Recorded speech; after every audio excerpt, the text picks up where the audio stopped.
4강을 시작하도록 하겠습니다. 오늘은 책 읽기에 대한 이야기를 한번 전반적으로 얘기를 해보고 싶은데요. 책 읽기에 오늘은 소설 읽을 때 우리가 어떤 주의사항이나 어떠한 틀로 소설을 읽느냐에 대한 이야기를 한번 해보겠습니다. 소설은 등장인물을 반드시 이름을 기억하면서 읽어주길 바라는데요.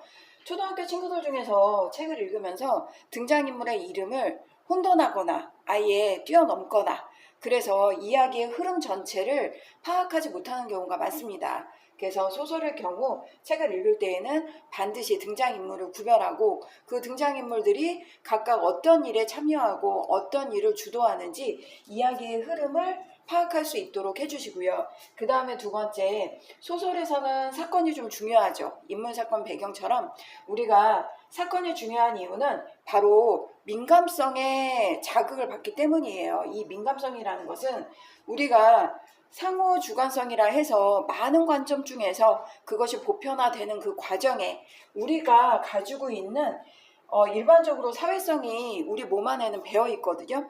그래서 사건이 내가 가지고 있는 또는 경험했던 그 사회성에 얼마나 민감해지느냐를 구별할 수 있는 게 또는 자기가 직감할 수 있는 게 사건에서 벌어지게 돼요. 어떤 사건은 예를 들어서 우리가 알고 있는 콩쥐파츠에서 콩쥐가 경험했던 또는 콩쥐가 당했던 다양한 사건들에 대해서 민감하느냐, 민감하지 않느냐, 이거는 상호 주관성에 의해서 우리가 보편적인 관점에 대해 얼마나 민감하냐, 민감하지 않느냐, 그걸 본인이 알 수 있는 거죠.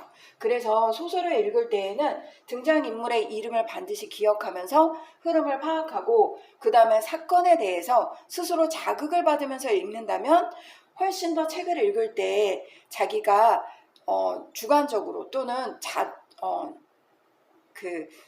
자주적으로 판단할 수 있을 거라고 생각합니다. 그 다음에 마지막으로는 책을 읽으면서 작가가 풀기 위해서 써놓은 문장들이 탁탁 자기에게 감흥을 주는 것들이 있거든요. 근데 그 감흥에 자기 스스로 감동을 받아야 해요. 그래서 책을 읽을 때에는 문장에 자기가 밑줄도 한번 그어보고 밑줄이 좀 어렵다. 그럼 포스트잇을 붙여서 기록도 한번 해보거나 또는 표시를 해보면서 자기가 느끼는 지각력에 강화를 해보는 거죠.